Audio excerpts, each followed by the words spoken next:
Hello, and welcome back to the Kalopsia podcast. I'm your host, Sydney, and I'm so thankful that you guys came and joined me today for this week's episode on gossip.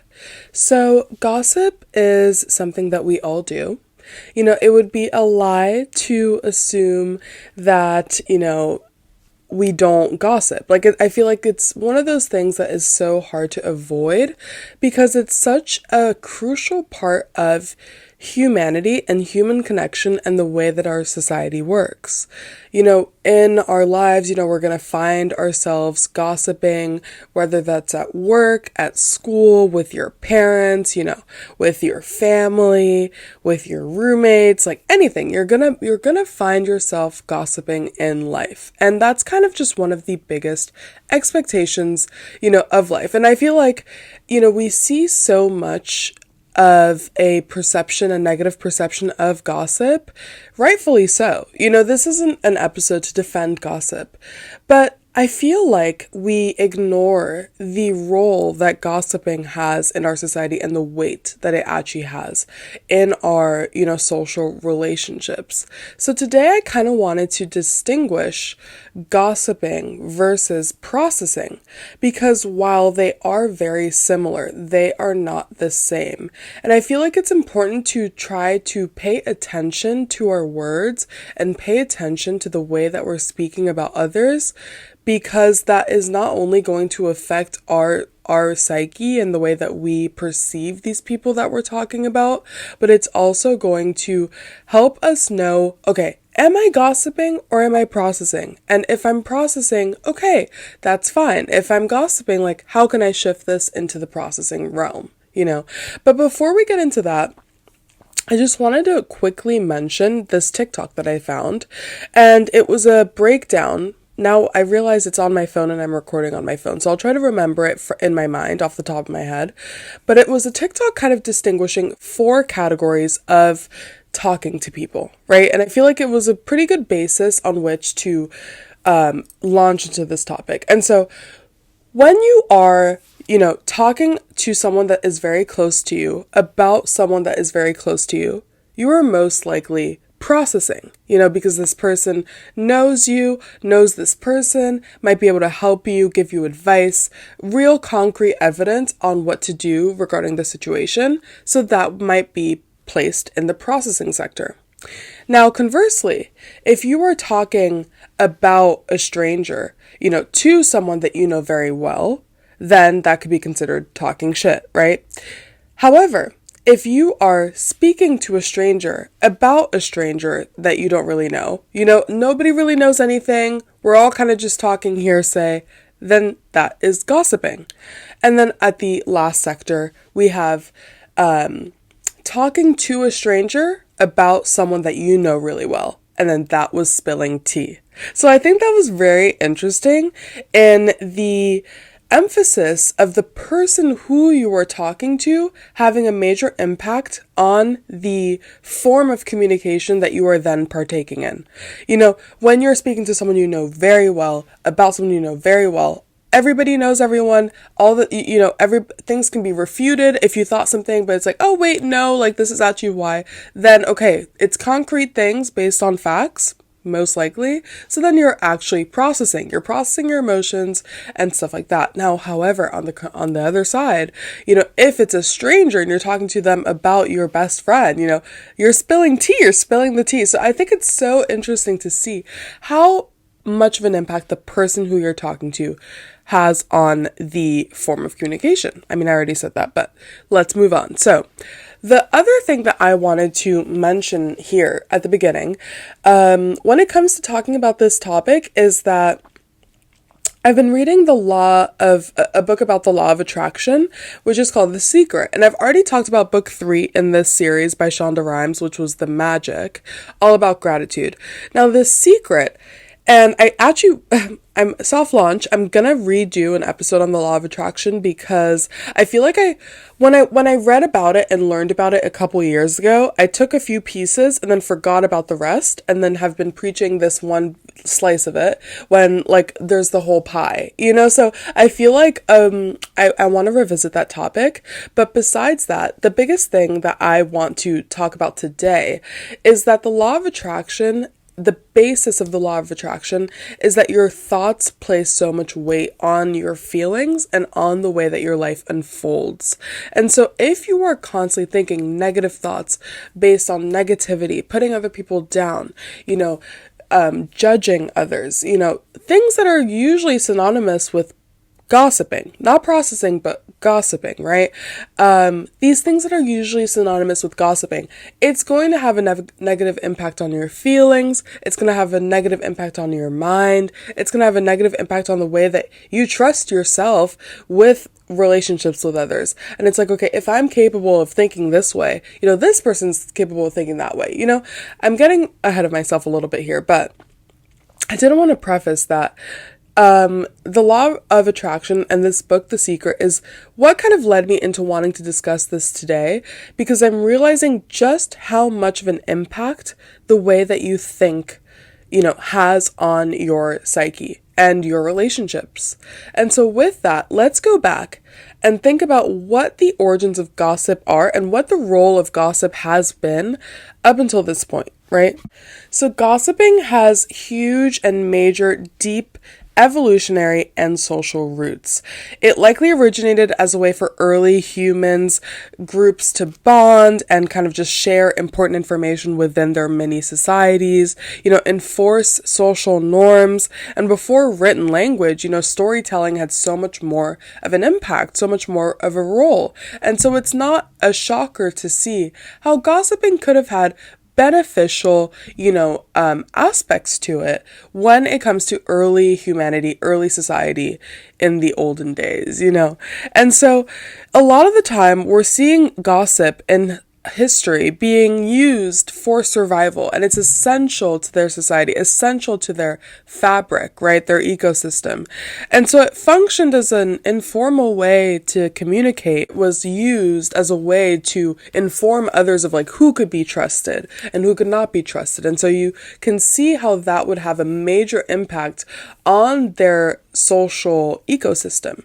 And so from an evolutionary perspective, gossiping has helped humans navigate social hierarchies and build alliances. And so there are a lot of benefits, including avoiding deception, a lot of benefits to gossiping in these earlier human societies. But beyond that, I feel like a big shift occurred with the perception of gossip in our society, especially with the rise of misogyny.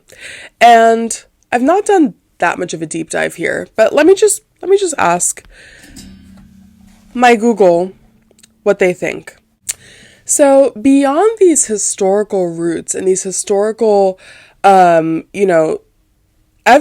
of how impactful gossip has been and beneficial, in these earlier societies, gossip has often been stigmatized and feminized in order to kind of exacerbate misogyny in society. And so in medieval and early modern Europe, gossip was originally referred to female friendships and support networks, right? So at that time, they already started to shift this form of communication that is very natural to humanity, pre-written communication. It's so natural to be a part of this gossiping or this, sharing of information between these, small villages. In the early modern times and in medieval times, we're seeing how we are already seeing this switch occur with the association of gossip from an informational and beneficial perspective to one of distaste and mess and spreading rumors and rumor mills and stuff like that. And so also beyond that, we saw in the 16th and 17th century a further exacerbation of this misogynistic perspective of gossip when it comes to the Salem witch trials. So, at this time, we've all heard of it, right? They're trying to find anything and any way to kill women. And so this is where you're seeing gossip become even more stigmatized, even more, villainized and more feminized, right? They're saying this is exclusive to women. Women are the devil. They are possessed, they're possessed, and we see that through their gossiping. Never mind the fact that we've been doing this for 16 centuries already, right? So never mind that, so we're seeing this switch and use of gossip in misogynistic ideology. And so even in modern misogyny, we see this today. We're stereotyping female gossip and seeing it as such a catty woman stereotype. And there's a lot of, internalized misogyny as well. And so I feel like that's kind of something that I've been not struggling recently, but thinking a lot about recently, because I feel like a lot of the time now, it's hard to look at your own gossiping and your own sharing of information with your friends, with your friend group, and see it as anything other than a negative, thing as gossip.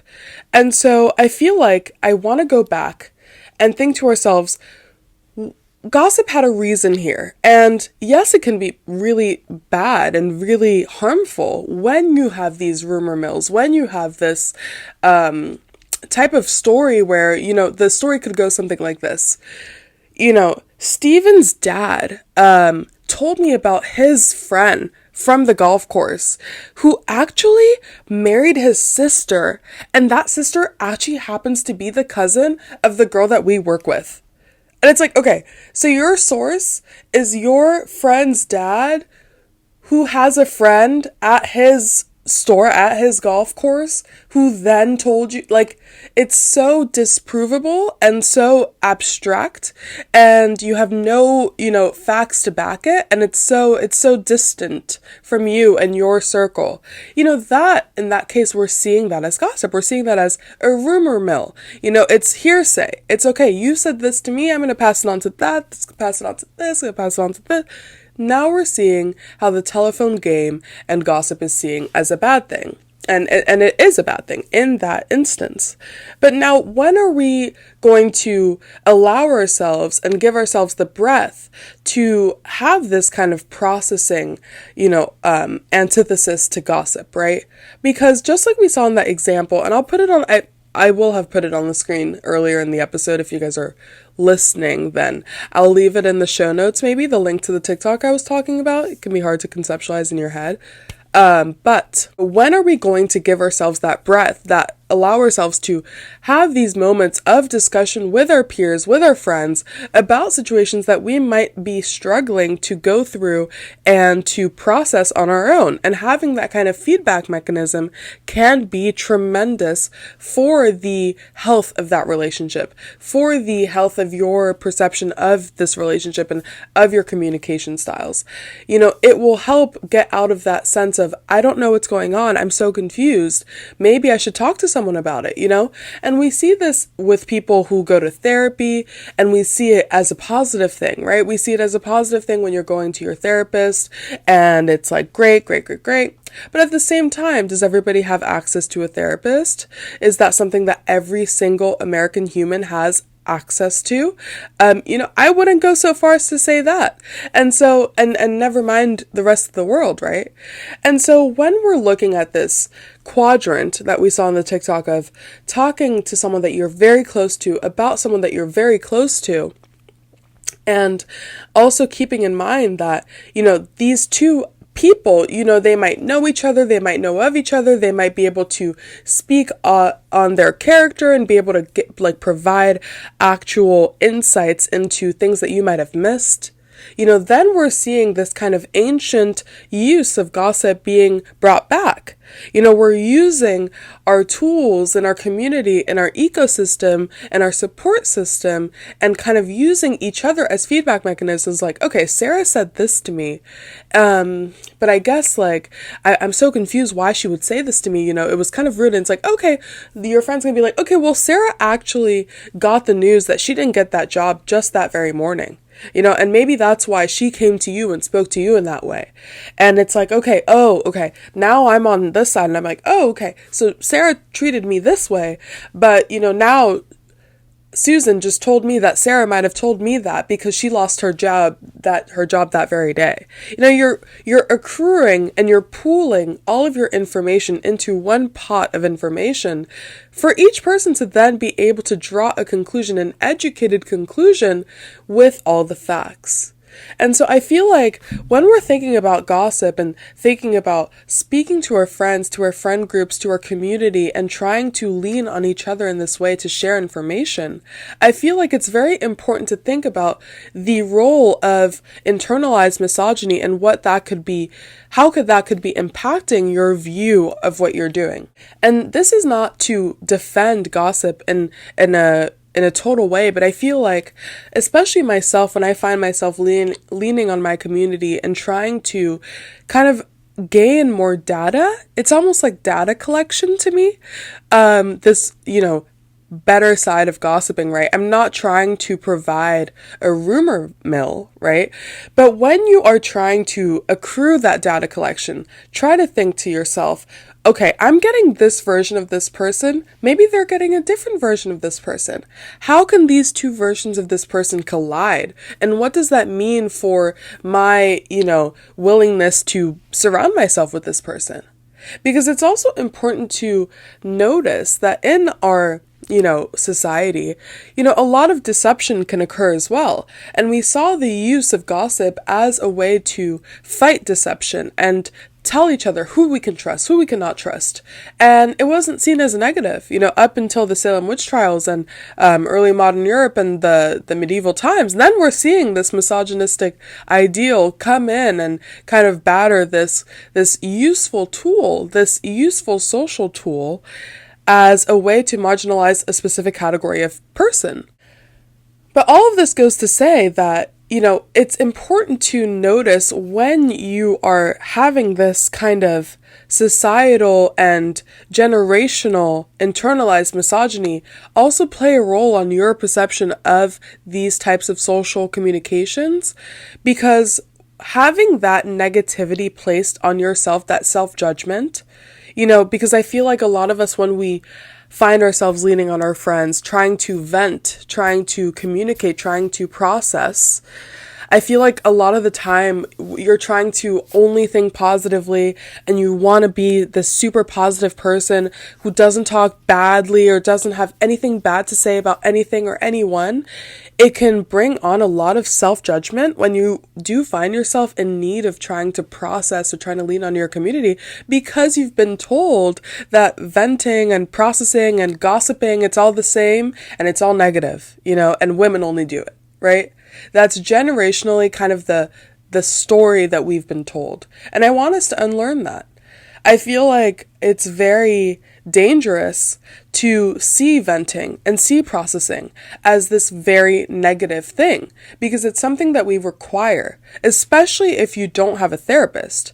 You need to lean on your community, and and this is my opinion, I think that we do need to share our data collection, share our experiences with people, especially if we're left confused, because that's how people, end up in 5-year-long, 10-year-long relationships with people. And then one day it turns around and they've slept with your boyfriend, and it's like, oh, I thought we were friends. I'm so confused. And it's like, that's where you need your community. You need that data collection. You need that data exchange, the peer reviews. It's peer reviewing.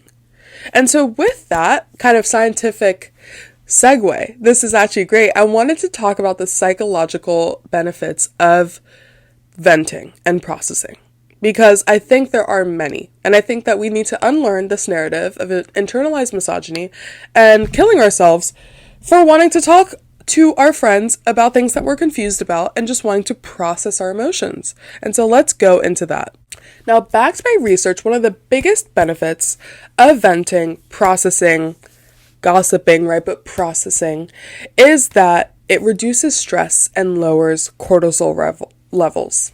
So, expressing emotions rather than suppressing them helps reduce stress. That is not rocket science. Studies have shown that venting to a supportive person, right, the person who you are talking to, matters just as much, in your decision to have this venting session, right? I think it's so important to think about who you're speaking to, who you're choosing to surround yourself with, to vent to. That's going to have a huge impact also on the form of communication it ends up being. If you're speaking to someone who is not one of your trustees, then that is going to become a gossip session, right? The spilling of the tea, right? And so, studies have shown that venting to a supportive person can lower cortisol, the stress hormone, and prevent long-term negative effects on your health. And also, keep in mind that lowering stress and chronic stress, if you're constantly suppressing your emotions, constantly, confused about your, standing in your social relationships, it's going to give you chronic stress, and that's going to lower your immune system. And I think the immune system is so important to pay attention to, because it can point you to other areas of your life that are kind of failing, that are lacking. If you find yourself constantly getting sick, okay, am I actually in chronic stress? Am I actually suffering in a way that I might not be attuned to? But anyway, beyond that, venting, processing, it's going to be great for enhancing emotional regulation and mental clarity. So discussing problems out loud, we see this benefit with therapy. It's also true with your friends, with your family, that close family member who can be supportive to you, help you find a true conclusion, a like-minded person, right? Discussing these problems out loud helps process emotions, leading to better self-awareness and emotional regulation. And this was seen in a study, self-distancing in conversation can help regulate emotions and reduce distress.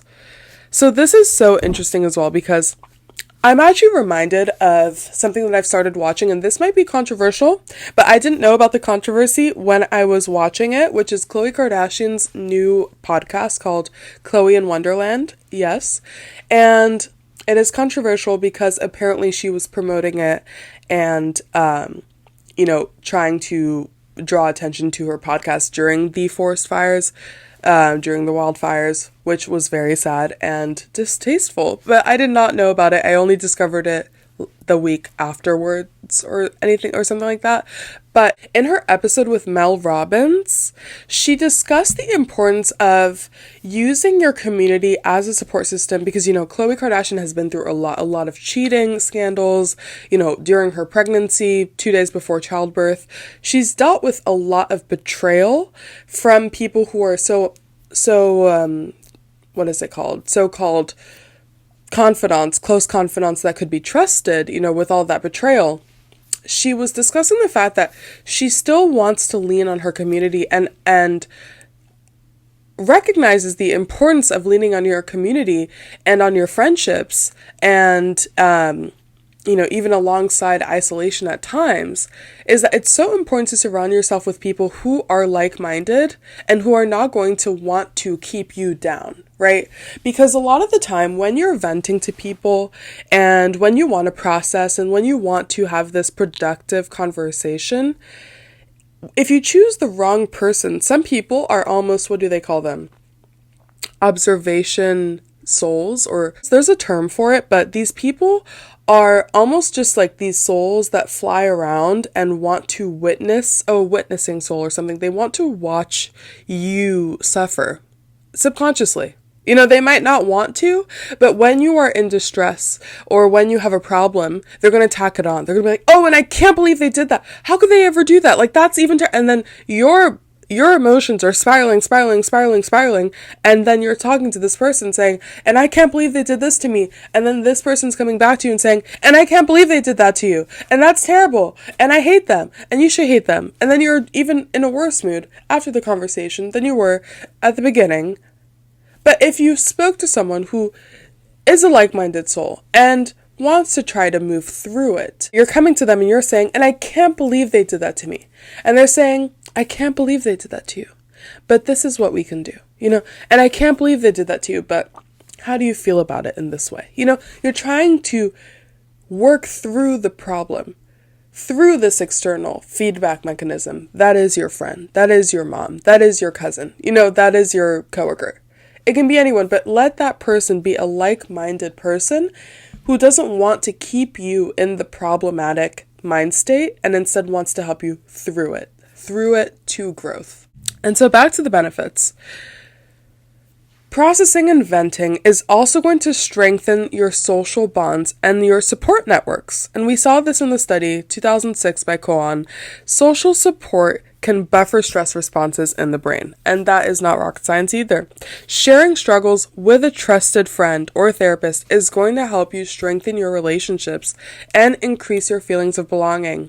And this actually reminds me of our episode back in 2024, can't remember when, on secrets. We talked about this with secrets. Secret keeping and sharing of secrets can help you find that community, that sense of belonging. We saw that it's been backed by science, having those secrets and being able to share them, being like, oh, well, you and I know this secret, we're together in this way. It's going to help you build that community. And on the flip side, hoarding secrets by yourself, it's going to be very isolating and very detrimental to your brain and development. And so we're seeing how venting, processing, having these quote-unquote gossip sessions, but having them be productive and not based on hearsay, rumor mills. You're having concrete facts, data collection, peer reviewing, and then you're able to have your strong support networks and even strengthening your social bonds.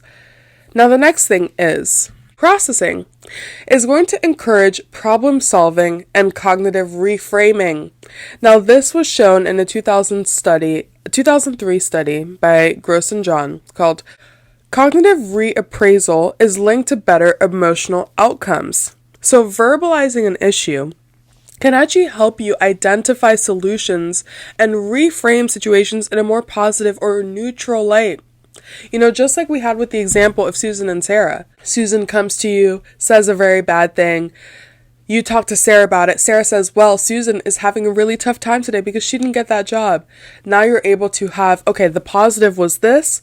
You understand that this is the cause, right? This is the cause of the behavior. And you only had the behavior before. So having the cause of the behavior can now have you look and perceive the behavior in a more neutral way, thus with less judgment, thus helping you emotionally regulate this because you're able to look at it from an overhead point of view. We can see how this is going to encourage your cognitive reframing capabilities, and it's going to encourage problem solving. And so we see even more benefits to processing and venting, this thing that is constantly seen as being such a negative thing.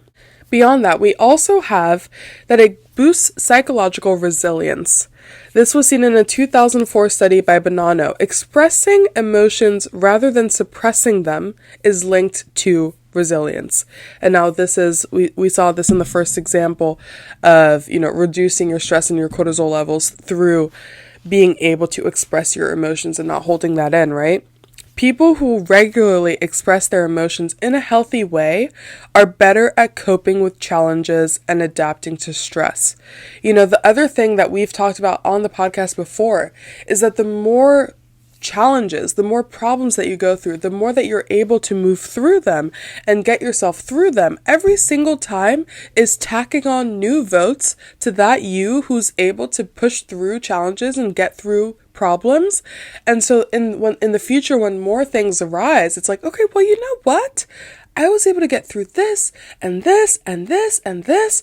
I can do this, it's going to be totally fine. And so being able to express your emotions repeatedly in a better way, in a productive way, not rumor mills, talking to people who don't even know the people, who are just going to be yes men to your perception of the situation, of the problem. No, let's have a true research-backed peer review session. Let's sit down, let's discuss this issue, let's process it together, and that can be really productive, and we're going to build that psychological resilience, that problem solving, and cognitive reframing. And so now when we're looking at this again, gossiping, done constructively, done productively, build social bonds and trust, promotes cooperation and social norms, provides social learning. This is another big thing about being able to speak to others and share within your community and your circle of people with whom you trust, is that a lot of the time, well, now this is less of an issue because of the internet and because of, literature. We have so much material from which to learn. So in that way, we do have other ways. However, being able to talk to people about problems that we're dealing with or problems that we are dealing with others is that the person who you are speaking to about the problem can also learn from it. And this is one of the biggest things that I always talk about with my never having been in a romantic relationship, is that I have been on the sounding board in the feedback mechanism of so many of my friends' relationships that I have so much knowledge of relationships, behaviors that I think are red flags, behaviors that I think are green flags, behaviors that I want to see in a partner, that I don't want to see in a partner. I have so much data and so much knowledge of relationships without having been in it firsthand, simply by being in a, peer review session, aka gossiping, constructive gossiping session, processing, venting session with my community, with my friends. It's a huge learning lesson without direct experience. And so that's yet another benefit of constructive gossip, venting. And, we're also seeing, just a reminder, releases pent-up emotions, reduces anxiety, and thus helps your immune system, right? And can boost your self-esteem when done positively, right? Because you don't want to be knocking other people down in judgment, in rumor mills. That's not going to make you feel good about yourself. It might feel good just at the time, but it's not going to make you feel good about yourself. So you want to pay attention. Turn that self-awareness inwards. Am I doing this in a constructive way? Or am I just furthering this spiral of negativity? And that's also going to negatively impact me, like we saw in the law of attraction. And so it all bleeds into each other. But I really wanted to talk about this today because I think it can be so negative to think of these, truly positive ways of being and ways of communicating and, tear ourselves down internally because we have this internalized misogyny, and it can be so harmful when not addressed. And so let's address it, really. But I think that's all I have for you guys today. I hope that you guys enjoyed this episode. I very, very much enjoyed it. I think I've been wanting to do this episode for about 2 years, and I actually totally forgot about it. And so now we're back and finally got to do the episode on it, and I'm really happy. But I hope that you guys enjoyed this episode. Don't forget to reach out. Let me know your thoughts. Please leave a comment. I want to read what you guys are thinking about the episodes. It's at kalopsiapod, KALOPSIAPOD on Instagram and TikTok, and at Sydney Jotita at SYDNEYDJOTITA on Instagram, TikTok, and YouTube. The episodes are obviously available on YouTube as well. And please let me know your thoughts. And I will see you guys next Friday. And thank you so much for joining. And I hope you guys have a really, really great weekend, and I'll see you next week. Okay, bye.